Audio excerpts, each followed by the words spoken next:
Dreaming. How many of you have the experience of driving through a mountain or through a national park? Raise your hands. Almost everyone. Good. It was the fall of 1988. I was in ninth grade. My dad, my aunts, and my uncles were preparing to set out for a journey to a city 100 miles away. They were going to see the groom for one of my maternal aunts. In an arranged marriage, actually the parents or the close relatives, they take care of finding the matching, doing all communications, coordinations, arranging the marriage. The bride and grooms, they get to know each other only after the marriage. I went to my dad and said, "Dad, can you take me along with you? It's a weekend." My dad agreed. I took no time to get myself ready. We started the journey in a family jeep of 1960 model. The jeep had a long front seat, one piece, looked like a sofa without armrest. It could accommodate 3 people, including the driver. The back of the jeep had 2 side seats, looked like a bench. The passengers would face each other and talk. The city that we were going to was at a sea level. Our native was at an altitude more than 1,000 feet, and it was on the hillside. In between, there was a mountain and a forest, which was part of one of the largest forest national parks in India. So in order to cross the mountain to go to the other side, we had to go steep, we have to pass through steep gradients, twists and turns. There were 52 turns and twists. If a vehicle comes from the other side, we had to go one side towards the edge and stop to let the other vehicle pass through.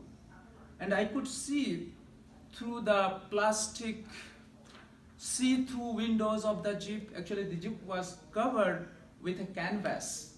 The body was covered with a canvas with see-through plastic windows. It did not have a metallic frames all around. And I could see people down in the valley as tall as 10 inches. So we were that high. By noon, we were able to cross the mountain and reach to the city of the groom. The hospitality was awesome. The lunch menu was outstanding. I could smell the aroma of the fried rice called pilau. I couldn't resist my temptation and grabbed the mouth-watering samosas and pakoras. I enjoyed the delicious sizzling chicken. Then we met the groom, offered the presents and gifts to him. This process to finish all the formalities took a couple of hours. It was evening, we decided to return. On our way back, by the time we reached the base of the mountain, it was almost dark. As soon as we approached the first turn, the vehicle gave up.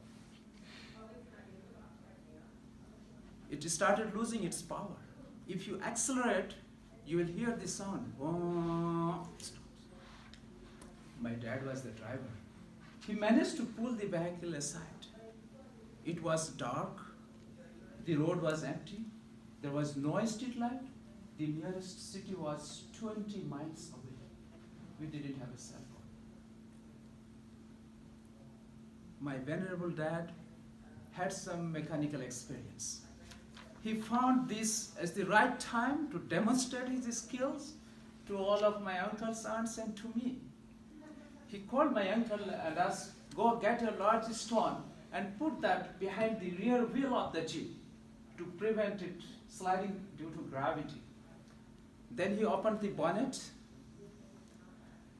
took out the carburetor, and some other parts from that area where he thought the problem would be, and put them back. He tried to start the engine. The starter failed. The starter is the device that cranks the engine. We have to go up. The only option that was left was a jerk start. In a jerk start, you push the vehicle forward till it gains some momentum, and then suddenly apply the gear to crank the engine. And all those Jeeps were like mechanical shift gear vehicles. So we pushed the vehicle, got to the first turn. Close to that area there was a flat space, so there the vehicle got some momentum for the jerk start. We got into the Jeep and it started moving. Just before the second turn, boom, stop.